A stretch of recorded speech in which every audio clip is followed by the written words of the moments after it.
लोकसभा का चुनाव हुआ, मैंने और हमारी पूरी टीम ने लटेरी में 13 मतदान केंद्रों पे कांग्रेस के पोलिंग एजेंट नहीं बैठने दिए। हम लड़े हैं उसके लिए, ये कोई नहीं लड़ा। हम लड़े हैं उनके लिए। 15 वोट मैंने डाले थे। आज ये गलत परिपाटी चल रही है। पूरी तरीके से मतदान हमने करा तो जेल जाते तो हम जाते। उस तरह की कुछ चर्चा हो रही तो वो हमें सुना रहे थे कि दीदी हमने अपने चुनाव में ऐसा किया था। वो स्थानीय निकाय चुनाव की, संभवतः स्थानीय निकाय चुनाव की बात कर रहे थे। लोकसभा का चुनाव हुआ, मैंने और हमारी पूरी टीम ने लटेरी में 13 मतदान केंद्रों पे कांग्रेस के पोलिंग एजेंट नहीं बैठने दिए। हम लड़े हैं उसके लिए, ये कोई नहीं लड़ा। हम लड़े हैं उनके लिए। भाजपा का चुनाव के वक्त एक नारा होता है कि बूथ मैनेजमेंट, बूथ जीतो चुनाव जीतो। अब असल में बूथ मैनेजमेंट यह है कि बूथ पर कांग्रेस को खदेड़ो और कांग्रेस पार्टी के एजेंटों को बैठने नहीं दो और चुनाव जीतो। सागर का शानदार hotel, royal palace, swimming pool, Kohinoor restaurant, diamond bar के साथ AC, luxury room, banquet hall एवं कॉर्पोरेट जगत के लिए मीटिंग हॉल। तो अपने यादगार पलों को बनाएं और भी खूबसूरत होटल रॉयल पैलेस के साथ। हमारा पता है किला कोठी, राजघाट रोड, तिली, सागर, मध्य प्रदेश। इस बात पर मोहर भी लगी और मोहर किसी और ने नहीं बल्कि भारतीय जनता पार्टी के स्थानीय नेताओं ने लगाई है। अब सागर लोकसभा के सिरोंज विधानसभा के लटेरी नगर पालिका से एक वीडियो बीते दिनों वायरल हुआ था, जिसमें भाजपा कार्यकर्ता सांसद लता वानखेड़े के सामने यह कह रहे थे कि मैडम, हमने आपके चुनाव में 13 बूथों पर कांग्रेस के एजेंट नहीं बैठने दी, फर्जी वोट डाली है। मैडम भी धीरे से मुस्कुरा रही थी, लेकिन सब सांसद के सामने हो रहा था। दीदी के चुनाव में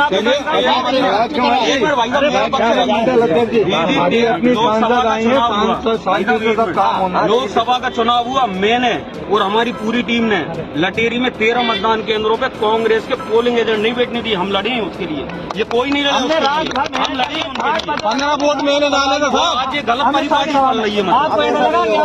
पूरी तरीके से मतदान हमने करा तो जेल जाते तो हम जाते। हमने किया तो कोई पार्टी के एहसान थोड़ी किया, हमने भी किया। हम 3 सेक्टर माना था वो नहीं। उस तरह की कुछ चर्चा हो रही तो वो हमें सुना रहे थे कि दीदी हमने अपने चुनाव में ऐसा किया था। वो स्थानीय निकाय चुनाव की, संभवतः स्थानीय निकाय चुनाव की बात कर रहे थे।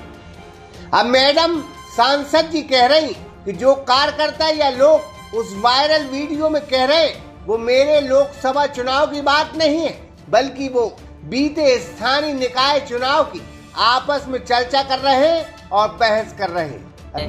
वो कार्यक्रम रखा था 21 तारीख से लगातार वो कार्यक्रम हम डेट नहीं दे पा रहे थे, तो उन्होंने 19 तारीख को कार्यक्रम रखा। बड़ा कार्यक्रम था, 3-4 हजार पब्लिक उसमें थी। तो हम उस कार्यक्रम में गए थे और बाकायदा हमारे यहाँ से जो सूचनाएं जाती हैं, जो कार्यक्रम जारी होता है, पूरा प्रशासन को जारी होता है, संबंधित जनप्रतिनिधियों को।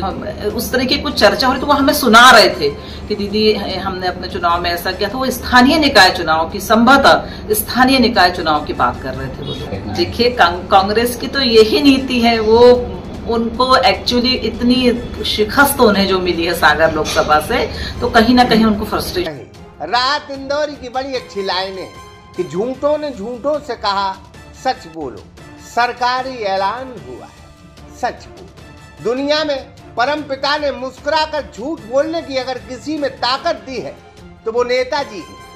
खैर, अब लता जी सांसद मैडम है, अभी अभी सांसद बनी है, महिला आयोग की अध्यक्ष रही है, पावरफुल महिला है, लिहाजा जो बोल रही हैं वो सच ही होगा। लेकिन उनके सच को कांग्रेस नहीं मान रही है। अब लोकसभा से कांग्रेस के प्रत्याशी रहे गुड्डू राजा बुंदेला ने कांग्रेस के साथ एक लिखित शिकायत मुख्य चुनाव आयोग दिल्ली के नाम की है और एक ज्ञापन सागर कलेक्टर को सौंपा है। उन्होंने कहा है कि भाजपा कैसे जीती, यह राज भी खोला है। उनका आरोप है कि भाजपा द्वारा लोकसभा चुनाव में फर्जी मतदान किया गया है, जिसका वीडियो उनके पास है जो वायरल है। इस वजह से सागर संसदीय क्षेत्र का चुनाव शून्य घोषित कर दिया जाए। आखिर आप आज कांग्रेस पार्टी ऑफिस क्यों आई, क्या कारण है? एक्चुअली आपने देखा होगा कि 2 दिन पहले जो वीडियो वायरल हुआ है हमारी लोकसभा सागर में, जिस तरह से लोकतंत्र की हत्या हुई है, जिस तरह से उन्होंने बूथ कैप्चरिंग की है, जिस तरह से लूटतंत्र मचा रखा है, तो उसके खिलाफ हम लोग यहाँ आए हैं। कलेक्टर साहब से जो हमारे आरोप भी रहे हैं चुनाव आयोग की तरफ से, तो उनको हमने ज्ञापन दिया है। पूरी कांग्रेस लोग हैं, अध्यक्ष जी है, सुनील जैन जी है, चौधरी साहब है, सभी लोग हैं हमारे, चौधरी जी है, पूरी कांग्रेस लोगों ने दिया है और उनसे मांग रखी है कि जो चुनाव हुआ है ये लोकतंत्र के खिलाफ है और चुनाव शून्य होना चाहिए और फिर से चुनाव की हम लोग मांग करते हैं। तो ये क्या ज्ञापन तक है कि आगे भी कार्रवाई? आगे कार्रवाई करेंगे। अभी हम लोगों ने इनके थ्रू निर्वाचन आयोग को भेजा है, ज्ञापन जो दिया है, तो कलेक्टर साहब भेजे चुनाव आयोग को। हम लोग भी चुनाव आयोग से मिलेंगे और वहाँ सुनवाई नहीं होगी, हम हाईकोर्ट तक जाएंगे, सुप्रीम कोर्ट तक जाएंगे, अपनी बात रखेंगे। आपको कहाँ तक लगता है कि सुनवाई होगी आपके इस मसले की? हम लोग CJI chief justice of India पर पूरा भरोसा है और हम लोग की सुनवाई और हम लोग की बात मानी जाएगी। अगर ये वीडियो वायरल नहीं होता तो फिर कांग्रेस क्या चुप थी? नहीं, चुप नहीं थी। हम लोगों ने कई बार शिकायत की, चुनाव के दौरान भी की, चुनाव के पहले भी की, हम लोग को आशंका थी कि ऐसा होगा और ये आपके सामने साबित हो चुकी है कि उन्होंने ऐसा किया है। और एक बूथ से नहीं, ये सभी बूथों पर लगभग उन्होंने किया है। यही उनकी चुनाव आयोग से प्रार्थना है। बहरहाल सांसद लता वानखेड़े की मुश्किलें बढ़ सकती हैं और जनता भी समझ रही है कि पूरी ताकत से फर्जी मतदान हुआ है। यह कल भी कांग्रेस कह रही थी और आज भी यह वीडियो के साथ वह प्रमाण देती नजर आ रही है और शिकायत कर रही है। खैर, एक बात तय है कि वैसे तो हमें जन्नत की हकीकत मालूम है, दिल बहलाने के लिए गालिब तेरा ख्याल अच्छा है। अब जनता सब जानती है, सांसद भले लाख सफाई दे दे, लेकिन भाजपा की फर्जी वोट डालने और कांग्रेस एजेंटों को बूथ पर न बैठने वाले वीडियो ने कुछ न कुछ सच्चाई जरूर सामने ला दी है कि हिंदुस्तान में, मध्य प्रदेश में कैसे भारतीय जनता पार्टी चुनाव जीती। सागर एक्सप्रेस न्यूज की ब्यूरो रिपोर्ट। सागर का शानदार hotel, royal palace, swimming pool, Kohinoor restaurant, diamond bar के साथ AC luxury room, banquet hall एवं कॉरपोरेट जगत के लिए मीटिंग हॉल। तो अपने यादगार पलों को बनाएं और भी खूबसूरत होटल रॉयल पैलेस के साथ। हमारा पता है किला कोठी, राजघाट रोड, तिली, सागर, मध्य प्रदेश।